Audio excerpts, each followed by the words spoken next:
እኔ ብቻ ግን ዓለም ጭካኔያቸውን እንዲያይልኝ እፈልጋለሁ። አልፈልግም ዓለም እንዲሰማ እፈልጋለሁ። ዓለም እነዚህ ሰዎች መልአክን እንደማይምሩ ንጹሕ ሕፃን ልጅን እንደማይምሩ ምን ያህል ጨካኝ አውሬ እንደሆኑ ዓለም እንዲያይልኝ እፈልጋለሁ። ይህን ቪዲዮ ለታሪክ እንዲቀመጥ እፈልጋለሁ። እኔም ዝም ብያለሁ። እኔን ሲያጠለጥሉኝ መልኬን የፈጠረኝ ፈጣሪ ጥርሷ፣ አፍንጫዋ፣ እጥረቷ፣ ምኗ ጸጉሯ፣ እንትኗ ሁሉ ነገር ህዝብ እንዲያ ይፈልጋለሁ። ዓለም እንዲያ ይፈልጋለሁ።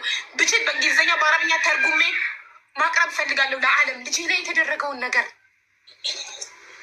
ሰው ነኝ የሚል ደግሞ ይሄንን ነገር ሊቃወም ይችላል። ልጄ ነው፣ ልጄ መልአክ ነው፣ ልጄ ነው ደንቆሮ የማይሰማ ብሎ የሰደቡት ሰው። በዚህ ካልተሰበርኩኝ በምንም አልሰበርም።